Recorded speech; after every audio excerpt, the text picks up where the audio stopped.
I think the beautiful thing about Dyadic is it's not one shot on goal. We've created a way to make proteins in big tanks affordably. We talk about making proteins not in small test tubes, but in 150,000 liter fermenters. And to give you a picture of that, that's like a 4-story tall building. This is a massive scale. So we've scaled up our particular fungus to be able to make proteins, and it's programmable. So we want to program it to make enzymes for food, program it to make enzymes for feed, program it to make fuel enzymes, cosmetics, nutraceuticals, or some new invention. The thing that we have to do in Dyadic, and we are doing, is collaborating with the world's scientific community, whether it be academic institutions or industrial scientists.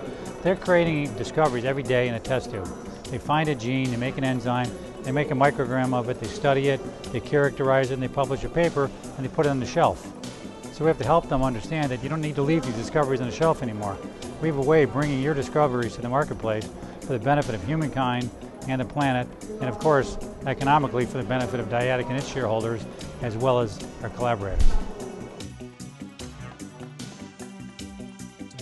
Yeah, so it's, the world runs on oil and we want it to run on sugar. So if it can run on sugar, it's renewable, it can be grown locally, it can produce, crops anywhere in the world. It's a variety of crops. It all turns plant material to cellulose and makes glucose.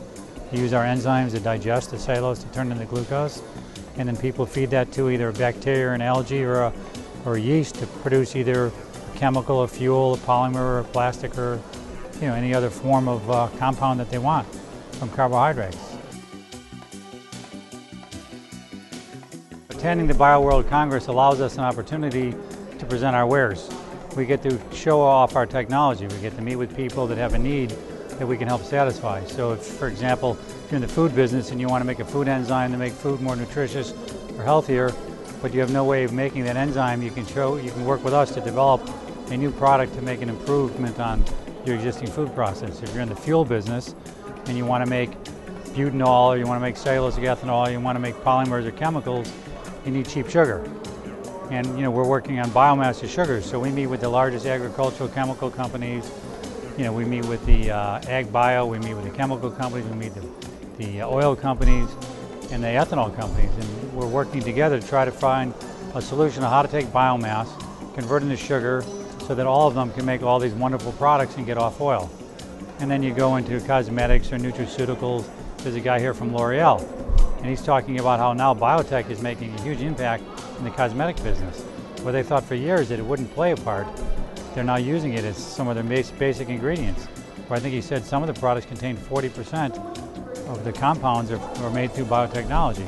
So it's meeting all the different aspects of where biotech is being used today and where it can be used tomorrow, and figuring out what our strengths are, what their strengths are, and putting the 2 + 2 together, not just to get to 4, but to get to 24.